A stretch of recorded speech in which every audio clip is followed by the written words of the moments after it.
The ability to manipulate data effectively is paramount, and this allows us to ask for detailed or specific questions.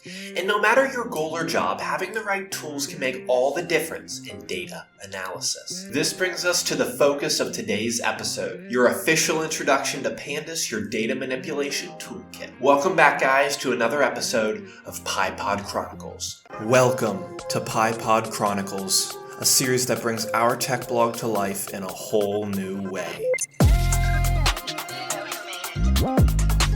Covering an array of topics surrounding Python and tech, from programming tips, best practices, and so much more.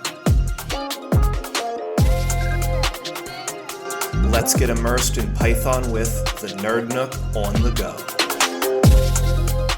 Over the next few articles, I'm going to take you guys on a mini-series through the basics of data analytics with Python, but more specifically Pandas, eventually leading you into data visualization as well as machine learning. Guys, before I dive into today's episode, if you guys are new here and want to get my free handcrafted Python and Get Starter Pack, it's the first link in the description. Check out my description. I've put some tools and resources there for you guys to use. Head on over there and get your free copy of my handcrafted guide that you can use on your Python journey. All right, Pandas, what is it? Right? Well, it's really an open source manipulation library that's built on Python. And I know it's become a hot debate this year from Pandas versus Polars, but I'm going to focus more on Pandas because inevitably you're going to come across this in your data analytics journey. And Pandas was born out of the necessity to handle and analyze data effectively. That's why it's become an indispensable tool for anyone working data, right? To get started, head on down to your terminal and run pip install pandas. All right, before you understand Pandas, you need to understand the data structures in Pandas because it primarily revolves around two key data structures. We have a series as well as a data frame. A series represents one-dimensional arrays, and a data frame is two-dimensional arrays. So let's talk about a series first, okay? At the core of Pandas is the series. This is a one-dimensional array, and it can hold any type of data. Imagine a spreadsheet. In a spreadsheet, we have rows and columns. A series is a row or a column. That's a series. That's it. A data frame is more complex. It's a two-dimensional data structure. So imagine a spreadsheet. The whole spreadsheet is your data frame. That's pretty cool. So data frames are the go-to structure for representing real-world data. It could be a CSV file, an Excel spreadsheet, or maybe a SQL table. Don't worry, data frames can handle it all. So long story short, a series is a row or a column, and a data frame is the whole spreadsheet. Let's talk about how you can load data into Pandas, right? Because before you begin any manipulation, you need to load in the data. And just getting there, well, that's where you need to start. Most of the data I've been working with, I get from a website called Kaggle. There are free data sets on there that you can use for this process. Now, in your Python file, import pandas as PD. PD is the nickname for pandas. And then we're going to create a variable, right? So usually I like to call this df. df represents data frame. You could call it what you want, okay? df equals pd.readCSV. ReadCSV is a method. Inside, you put the name of the CSV file that you want to read. You could also use the methods read Excel for Excel sheets or read SQL for any SQL databases. You can use any of these three ways to import data and work with it in Pandas. Now that you have that data loaded, I'm going to refer to my data, the variable, as df. I can use some Pandas methods, and ones that I like to use when I'm just getting started is the Pandas method info, which allows me to see all the columns in my data, as well as the head method. The head method is going to return the first 5 rows of my data.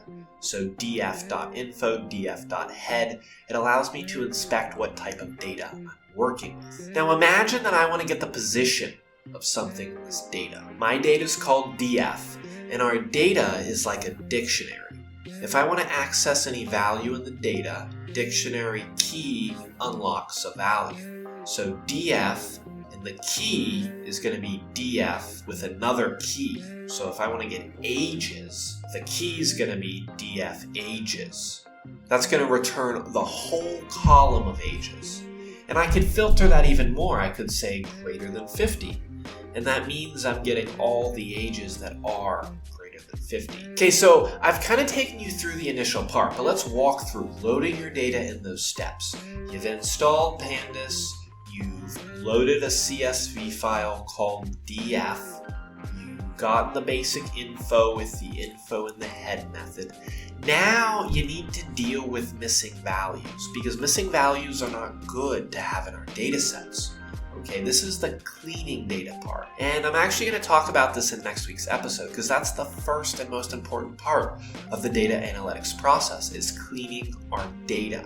Alright, so if needed, addressing missing values, you can use a few methods. You could use the fill na method or the drop na method. And next week I'll talk about these more. But for now, in order to drop or remove any empty values, I can use drop na, so df.dropNa. This takes my data frame and removes all the nil values. So now my data frame, it's cleaned. All the data in there, it has accurate data. You could very quickly display this data, right? Now, we didn't really answer any questions with it, but if you wanted to see a really quick visual representation of your newly cleaned data, that's a great thing to do when you're just starting out. You can use visualization libraries like Matplotlib or Seaborn for an initial exploration. As we work our way through this mini-series that I've created for you guys, you're going to learn how to take your raw data and transform it into beautiful visuals. But for now, a really straightforward way is, let's go to the top of your code, import matplotlib pyplot as plt. PLT is the nickname we are going to refer to a library called matplotlib. I can take my df, my data frame, select a specific column, and I'm going to apply the Hist method from Matplotlib. Hist means histogram. In order to show this histogram chart, all I need to do is say plot.show. And the chart is going to show with all of your data on it.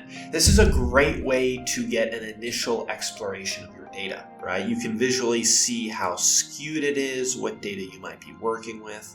Alright, so you can use Matplotlib for that. Optimizing the performance of Pandas operations is crucial for handling complex data filtering tasks effectively.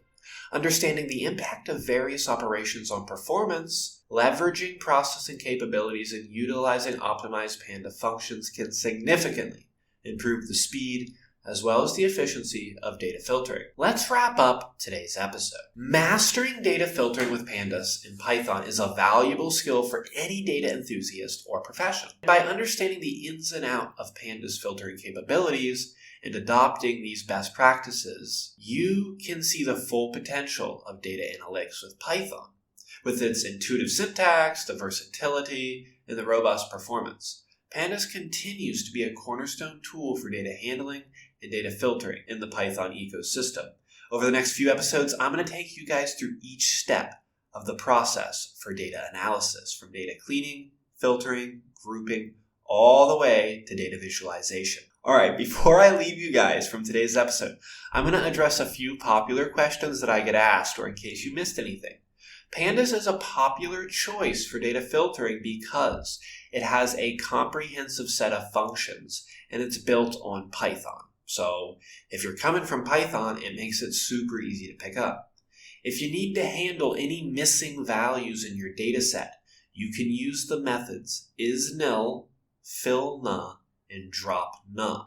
These are used specifically for handling missing data, which we'll talk about in next episode. Some common pitfalls to avoid when filtering data: inefficient coding practices, improper memory management, and overlooking performance optimizations. Just be mindful. Users can streamline their data filtering workflows and achieve the results they're looking for. To optimize the performance of data filtering operations, you can leverage parallel processing capabilities optimize maybe your memory usage, and even utilize vectorized operations. Remember, if you want to get my free handcrafted Python and Get Starter pack, it's the first link in the description. Head down to the description and check that out and use that in your Python journey. That's all for today's episode. I hope you enjoyed my first episode of PyPod Chronicles diving into my new mini-series of data analytics with Pandas, eventually leading to data visualization as well as machine learning. That's all for this episode. I will see you guys in the next episode of PyPod Chronicles. Until then.